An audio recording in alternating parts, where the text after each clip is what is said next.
Did everybody get their tests back, except those who went to supportive services? And Dr. Cole said that he would have those back next week, okay? He'll be back next Monday, and just for reference,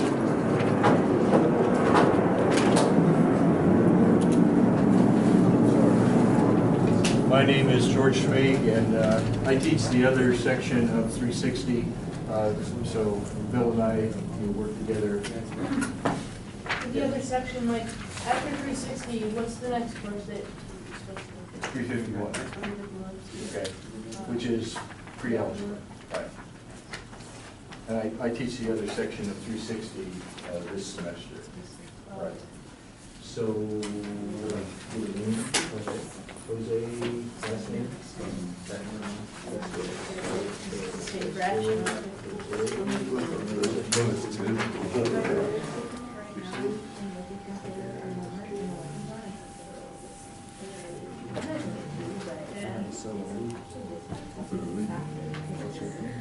You can take it as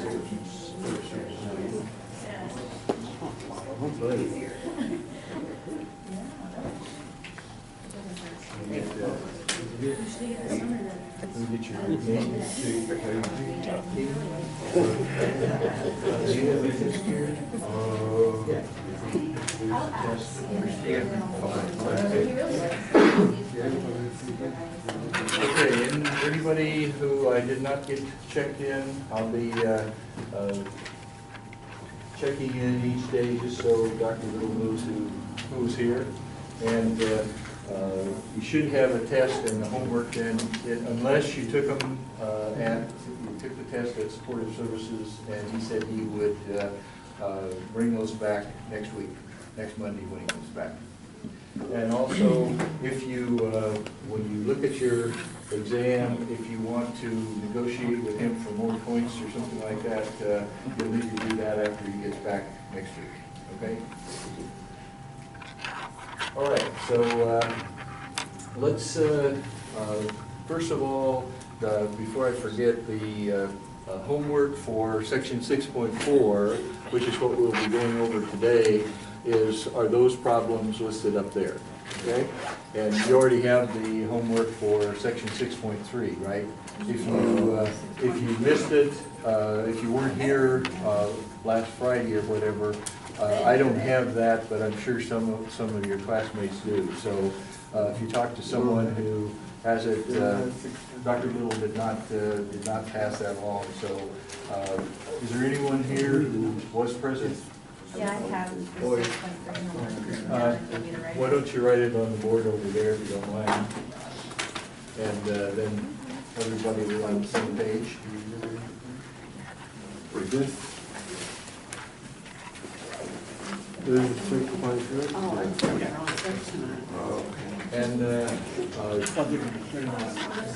as I understand it, you went through. Sorry, I have really bad handwriting. You went through the material on section 6.3 and should have worked some of the homework there. So if you have any questions on any of those, we can go over those before we go on into section 6.4. Okay? So,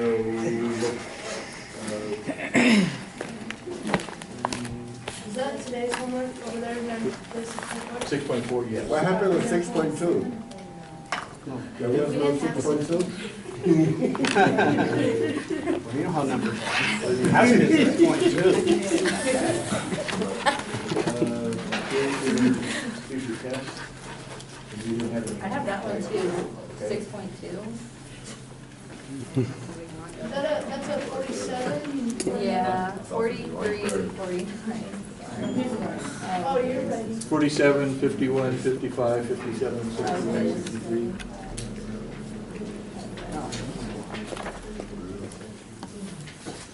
And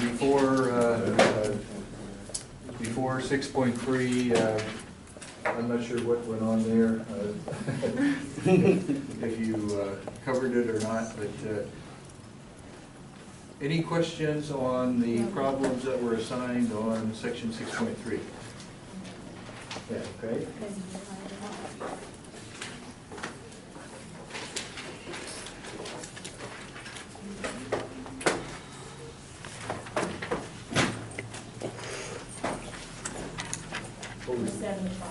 Number 75?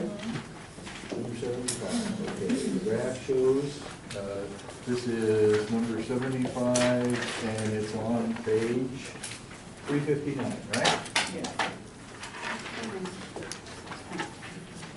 Okay, so let's just read through it, assume everybody has their book or has access to one. It says the graph shows the percent of households that own dogs according to the number of people residing in the household, okay? And it shows if it's a one-person household, it's 21%, two-person, 34%, and so forth. Now, the question is, if 205-person households are surveyed, how many would you expect to own dogs? So we have 200 households were surveyed, and we want to know how many would have dogs if they follow the numbers that are on the graph. Okay? So what do we know from the graph there? That's a 5-person household, and that says that a 5-person household would have 53% of them, right? Mhm. Okay? So we're going to be using a percent proportion, which is the amount over the base is equal to P over 100. Now, there are two forms of that percent proportion. It's either this or this, which is equivalent to that, okay? And I believe this is the one that you will be using primarily to figure out, to answer the problem, okay? And this P in this proportion, which is all, a proportion has to be an equation, but the P here stands for what? Percent. That means, no, it doesn't mean percent, it means parts of 100. Oh, Because over here, if you have the amount over the base equal P%, then to get from that to this, you replace that percent with a 1 over 100, right? Okay?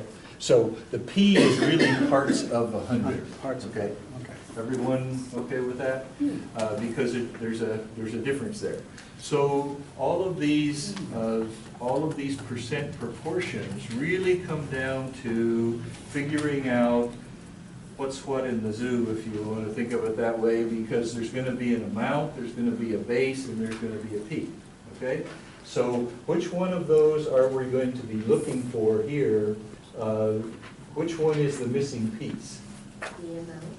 The amount. Because there are 200 of those 5-person households were surveyed, so the 200, the base is going to be equal to the 200, and the P here is, we can look at the graph, and the P is going to be equal to what? That's the 53, right? So that's the 53, so the amount is the missing part. And I don't know if Dr. Little emphasized it or not, but I'm going to, and that is that we want to assign a variable or call it something. And if we say let X or some variable equal the amount, then we have what we need in order to solve for that missing piece, right? Everyone okay with that? So what do we have, what can we put in there? We've got all the pieces of the puzzle, right? And in order to solve for that missing piece, you have to have, the other two have to be given, okay? Actually, these three pieces we know, so we can find this. So if we let X equal the amount, then that's going to be X over, the base is 200, right? Is equal to 53 over 100. Anyone disagree with that? So that's going to give us our equation, which we can then determine what x has to be. And in order to get from the proportion to the equation, what do you have to do? You have to cross multiply. You have to do the cross products. So let's just rewrite it again here to make sure that we are clear on what we're doing. We're going to have this product, which is 100 times x, or x times 100, it doesn't matter, right? Is going to be equal to this cross product, which is 200 times 53. Everyone okay there? So all we've done here is to do the cross multiplication, take these cross products, that gets us to an equation that has a variable, and now we want to do what? Now we want to solve for x, which means we want to divide by this coefficient or the number multiplied by the variable. And because what we want to end up down here with is x equals some number. So we want to isolate that variable. Then that's what's solving that, how you solve the equation, right? So if we divide by 100 over here, that is, we're really using the division property of equality, which says that if you divide one side of the equation by something, you have to divide the other side of the equation by the same thing. So here we would have 200 multiplied by 53, and then we would have to divide that by that, and we have, those are equal. So the reason I didn't multiply this out, you can multiply them out, but you can save yourself the multiplication, and then you're just going to divide again, right? So we can do what with this? We have a 200 in the numerator and 100 in the denominator, so we can divide out 100 here and 100 here, and then x should be equal to what? 106. Because 2 times 53 is 106. Okay? So that's how many, that should answer the question. And this amount over here, that's the missing piece, but what that really means is that amount is how many households have dogs, right? That's what the amount stands for. Have dogs. So once you figure out what that variable, what that x means, then the fact that you wrote it down, you remember what it is. And this is really how many 5-person households have dogs, right? Because that's specifically what they're asking for. Yes? What did make you decide to go with the 5-person to 53%? Because all it says is if 205. It Oh, says. if 205 per, okay. Yeah, never yeah. mind. I didn't make that up. Okay. They have to tell you which one of those you have. Okay. And then the next one, if 53-person households were surveyed, how many would respect own dogs? It's basically the same problem, right? You would go to the graph and you would go, instead of with a 5-person household, you have a 3-person household, so you're going to have a different percent, all right? Does that answer your question? And then, so this 106 is the, how many of those 5-person households you would expect to have dogs, okay? Do you have an exam to pick up? Maybe, yeah. Let me get you checked in, and then we'll, anyone else who comes in, they'll have to come up and let me know they're here. What's the last name? Samosa, that's the one who was using?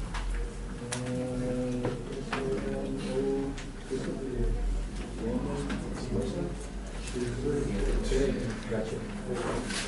All right. Any other questions on the homework? Any others that anybody had a question about? Because I think if you did the homework, you found that all of them are a matter of figuring out what the pieces of the puzzle are, right? Once you get it deciphered, what's the amount, what's the base, what's the percent, then or what the parts of 100, then it's just a matter of plugging them into this, which is the percent proportion, and working out the math, okay? Anybody have any others that you want to take a look at? We can take a look at one or two more if anybody has another one. But we'll get some additional practice today, because what we're going to do today is basically exactly the same thing, except we're going to be using, instead of the basic, or instead of the percent proportion, we're going to be using a different form of that, which is called the percent equation, or a lot of books call it the basic percent proportion. And you're probably asking, well, why don't we just use what we have? And the reason for that is that when you get to algebra, you will be solving these percent problems and so forth, but they will primarily be phrased in terms of the basic percent equation. So it's just a different format, but we will get to exactly the same answer. And a couple of items here, which I'm sure Dr. Little made sure you understood. The couple of key factors, the percent means the same as multiply by 1 over 100, right? So you could replace that percent sign with 1 over 100. And that's how you get from here to here. Because if you put the 1 over 100 in for the percent, then you have p times 1 over 100, or just p over 100, okay? So that's why these two are the same thing. The other thing that I'm sure that he made sure you understood was that when you are talking about converting from percent back and forth between percent and decimals or fractions, then if you have 100%, that's like multiplying 100 times 1 over 100, which is just 1, right? So if you need to convert one direction or the other, then this frequently comes into the act as well. So remember those two equivalences. This is equal to 1 over 100, or this, the product of these two, is just equal to 1. So you can multiply by 100% and go from a decimal number to a percent, because you introduce the 100 and you introduce the percent sign, and you really haven't changed the value of that expression, okay? For those people who came in a little bit late and wondered what the heck's he doing here, the answer to that is Dr. Little is out for this week, and I'm going to be filling in for him, so you'll have to put up with me through Friday, okay? And then he'll be back on Monday. So anybody who came in after we handed out the tests and so forth, make sure that I get you checked in. And I guess Dr. Little, I asked him about texting, and he said specifically that he frowned on texting, and I think you'll find that I frown on it even more. So I would ask you to take out your cell phones and turn them off and put them away, okay? And because it's disrespectful for your classmates if you're sitting there texting away, and I guess my view is that if you need to be in that close contact with your friends, you need to be with your friends. So there's the door, and you can be with your friends. Okay? Taking video. Video, that's fine. Okay, if you want to take a video of what's on the board or something, that's not a problem. But texting, as I said, I think that's disrespectful to your classmates. And if you want to text or you want to use your cell phone, then do it someplace else. Okay? All right. So that's what you did on section 6.3, and today we're going to solve the same kind of problems, but we're going to use a slightly different format. And that format is then this is section 6.4, and this is the percent equation. And you're probably asking, well, this is an equation, right? And that's true. An equation is just a mathematical expression that has an equal sign in it. So that proportion is actually an equation. But to go from the percent proportion, which has these in terms of fractions on each side, to a percent equation, what we're going to do is we're going to take this form of the percent proportion and the amount over the base is equal to P percent.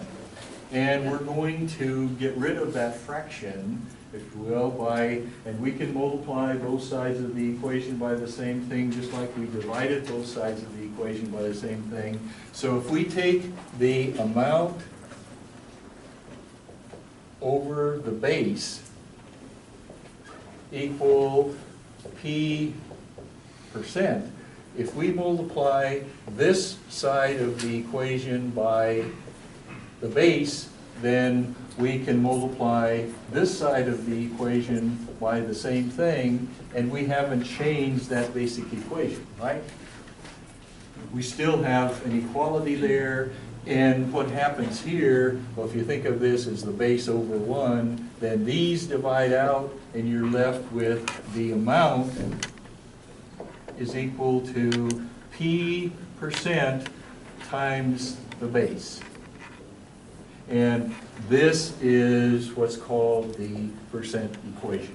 So it's really just massaging this form of the percent proportion to get it out of the form of a fraction where you have the amount over the base equal this into this, which is called the percent proportion, or the percent equation.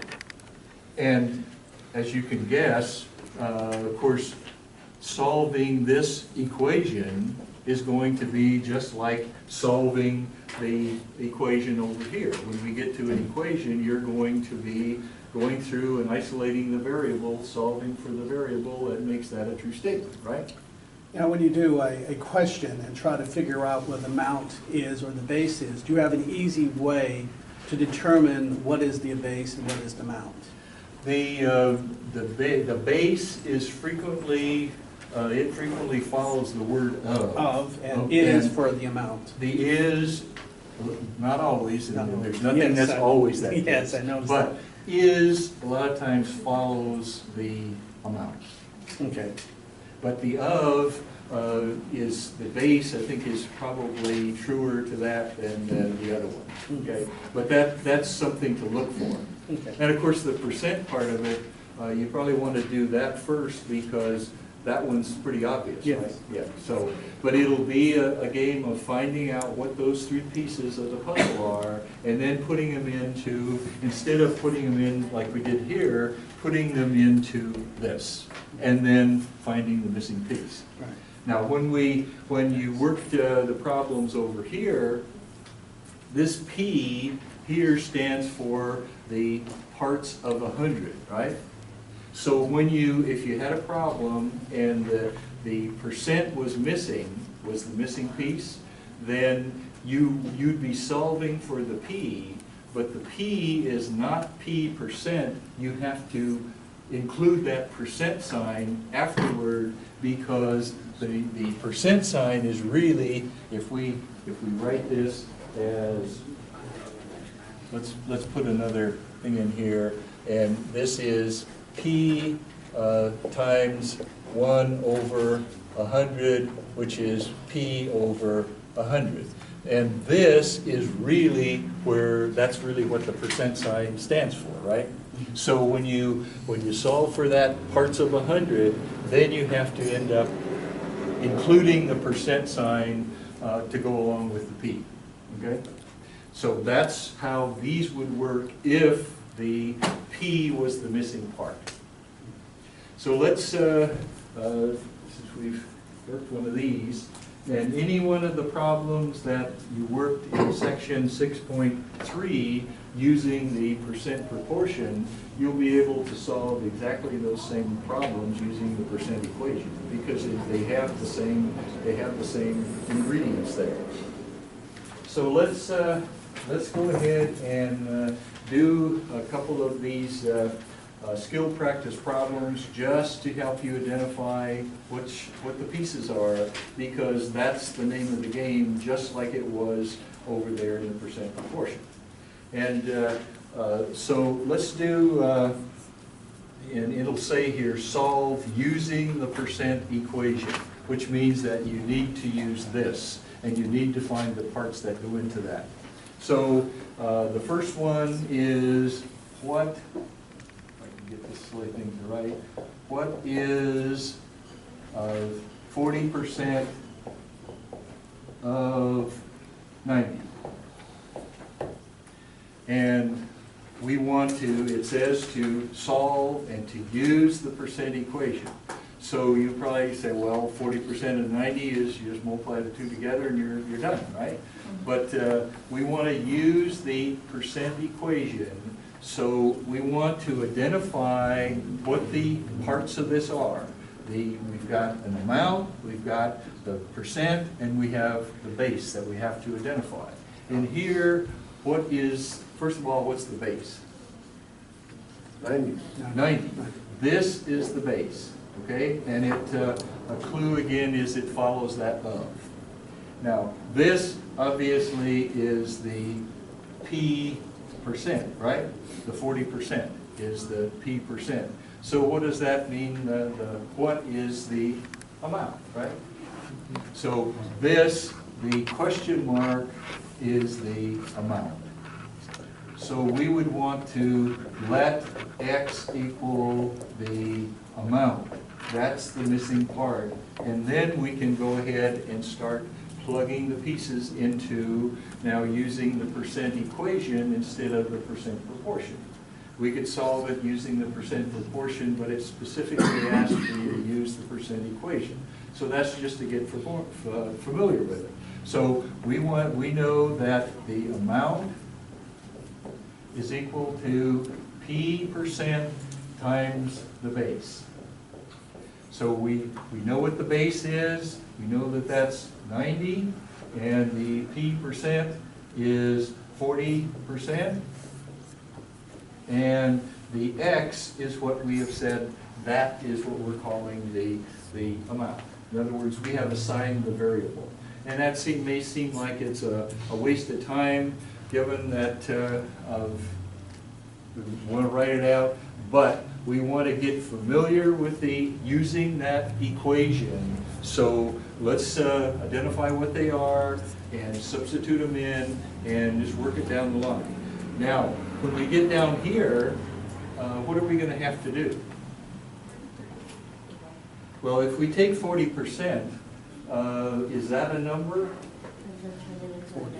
You have to turn it into a decimal, okay? So here, when we have it in this form, this is going to be X is equal to, and when you turn it into a decimal, that's really replacing that percent sign with a 1 over 100, or multiplying by 0.01, right? You're multiplying it by 100. So this is going to be 0.40 multiplied by 90, right? You can pick up your exam after class and make sure I get you checked in, okay? All right.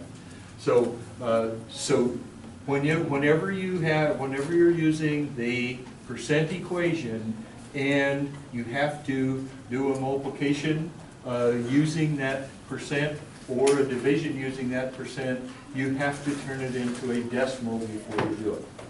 Over here, when we did these using the percent proportion, we came out with that parts of 100, and then we had to introduce that percent sign at the end, right? Here, when you use this and you're using the percent equation, you have to switch between the percent sign and a decimal in order to do the calculations. And then the amount here, or the x, the missing piece, is going to be what? That's just a straight multiplication, right? 40% of 90, or 0.4 multiplied by 90 is what? I think that's like 36, isn't it? Okay? So that means that the amount up here, 36, is 40% of 90, right? And that makes sense. When you get to the point of looking at your answer, it needs to pass the sanity check, right? And if you're talking about 40% of 90, then that's going to be something less than half of 90, right? But it's getting close to half, so 36% makes sense as being 40% of 90. If you ended up with 200 or something like that, you know you did something wrong, right? Yes? What if we ended up with like the 2 zeros in the back? 2 zeros on, is there a decimal point in there? Okay. Then I take it away. Yeah, but you put in the 40, right? And you didn't account for that. You have to turn it into a decimal first before you do the multiplication, or you're going to get, and that would be, your sanity check would say, is 3,600 40% of 90? No, that's 400% of 90, or 4,000% of 90, right? So that's why you do a quick sanity check. But whenever you're using this, you have to switch from the percent, because you can't multiply by that percent sign. You have to change it to a decimal and then do your multiplication. And then this would be your answer, and 36 is 40% of 90. Okay? Everyone see what's happening there? So it's not black magic, it's just identifying the parts and plugging them in. Okay, so there was a missing amount. Let's go ahead and do one where we won't do a bunch of them with the missing amount. Let's go ahead and do skill practice 3, which is the same stipulation that we want to use the percent equation to solve, and this is on page 361, skill practice number 3, and it's 94 is 80% of what number? So this is the English of what we want to solve. So now, what is the 94 in this expression? 94 is the amount, right? So this is the amount, and frequently it's followed by is, but 94 is the amount, this is the P%, right? And that leaves what? This of what number is what? The base. That's the base. That's the missing part, is the base. And notice again that that clue of comes before the base, right? So 94 is 80% of the base. And we want to find out what that number is. So we go here, we would want to, and we can call it whatever we want. Let's say B is the base, and it's really that what number, that's what we're looking for. And if we assign the variable, we're letting this be a variable, and then that's just a means to get to this equation so that we can solve it to find out what that missing number is. Okay? So if we take our, let's just go ahead and write it down just as a way of, if we write it enough times, it'll start sinking in. And if we do that, then the amount is 94, right?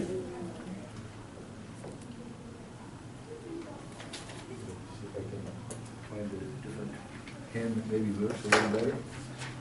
So we've got 94 is the amount, is equal to, the P% is the 80%, and the base is going to be this B. That's the missing part, okay? Everyone okay with that? So what do we want to do? We want to isolate the B, right? We want to solve for B. So now we have, this is multiplied by B. Over here, we had the 40% is multiplied by the 90, but what are we gonna have to do when we get down to finding out or doing the calculation to solve for B? What are we gonna have to do? We're gonna have to switch to decimal again, right? So we may as well just switch to decimal here, and 80% is what as a decimal? 0.80, right? 0.80 is equivalent to that, times B is equal to 94, and then what is, how are we gonna isolate the B? We're gonna have to divide by this number, and so if we divide by 0.80 there, we have to divide by 0.80 over here, and that means that we have isolated the B, which just means that we have 1 times the B is equal to some number, and if you divide 94 by 0.8, what do you get? 117.5. 117.5? Yes. Anyone disagree with that?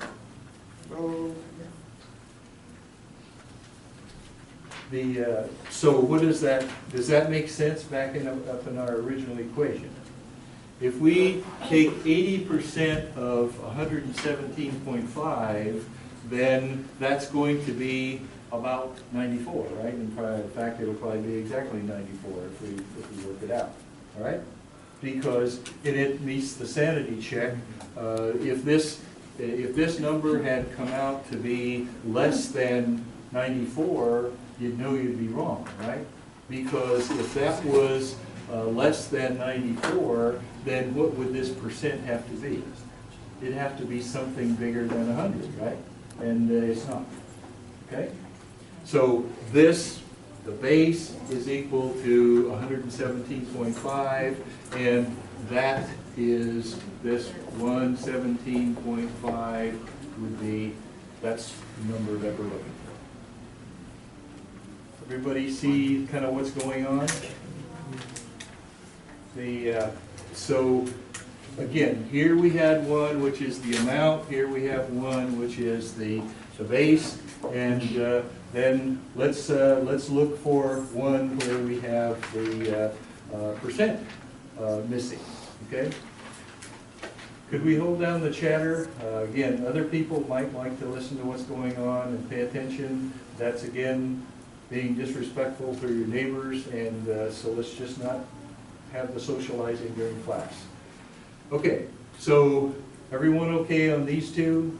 But you can see where it's a game of determining what the missing part is, and then figuring out how to get there.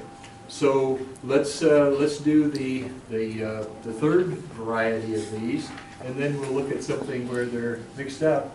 And again, there's a stipulation that we want to use the percent equation to solve, and let's do number 6 on page 362. So number 6 on page 362 says use a percent equation to solve for what percent of $150 is $213. And what's the missing part here?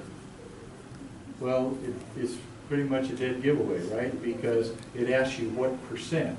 So the percent is what is going to be missing. And so if we let, and I'm going to call it X, be the percent, and what is that going to come out in terms of?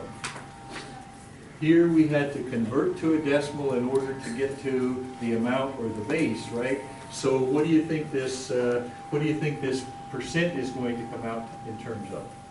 It's going to be a decimal, and we're going to have, the final step is going to have to be to convert it to a percent, okay?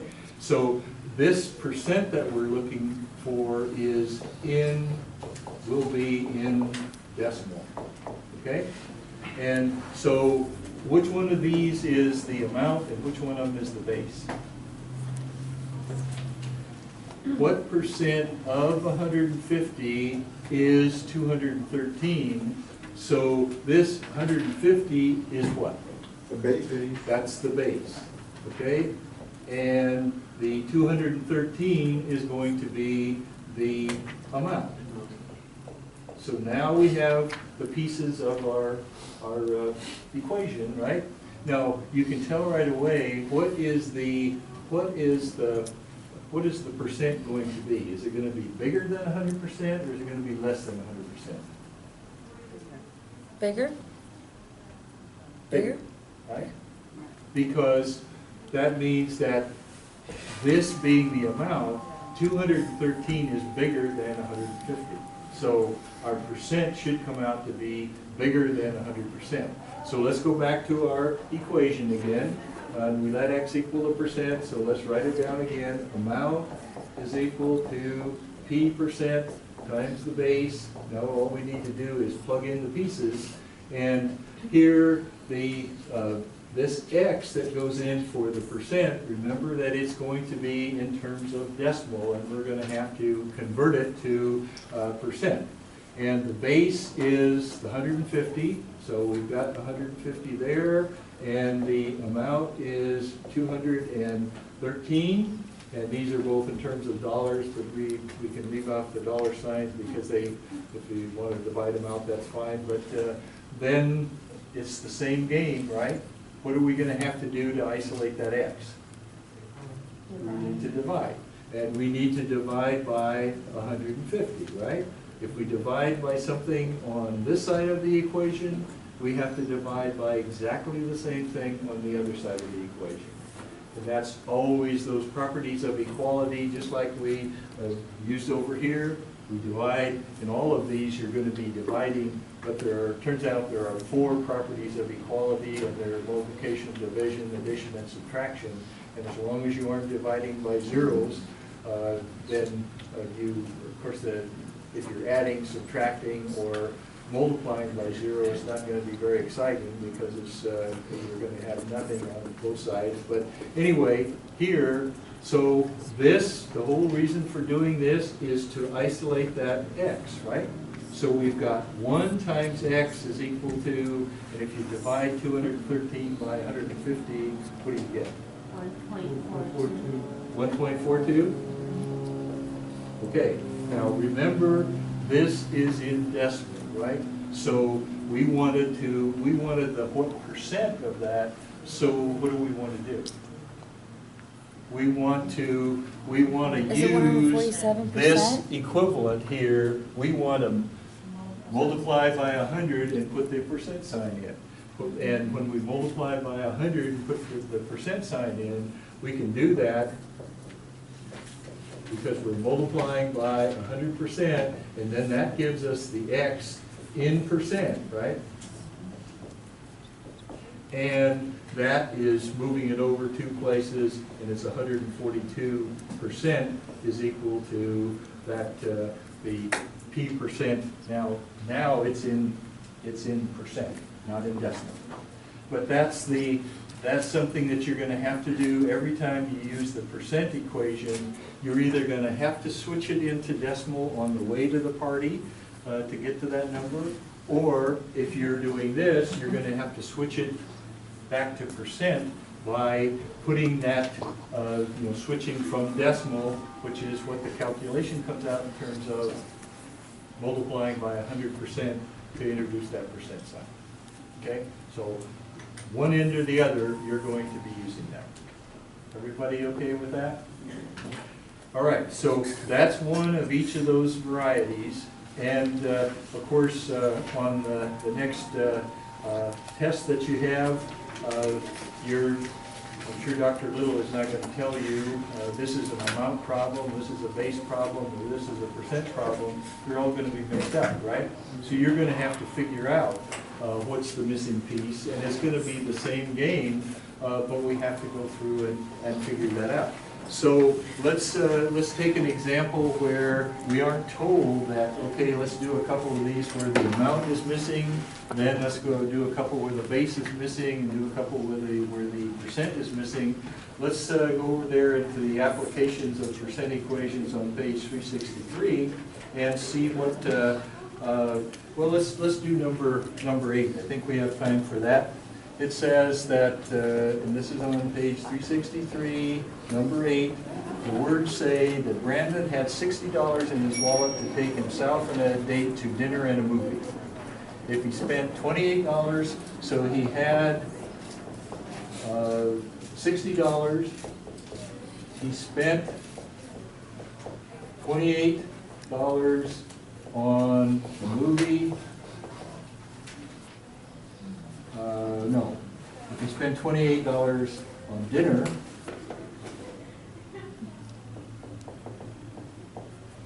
and $19 on the movie and popcorn, what percent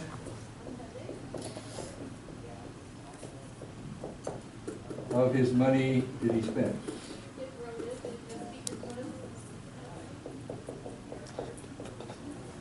Well, this is going to be, I think it's pretty easy to see what we're looking for here. It's going to be the percent. But we're going to have to do one step on the way to that percent, right? And that is, we have to figure out if he spent $28 on the dinner and $19 on the movie and popcorn,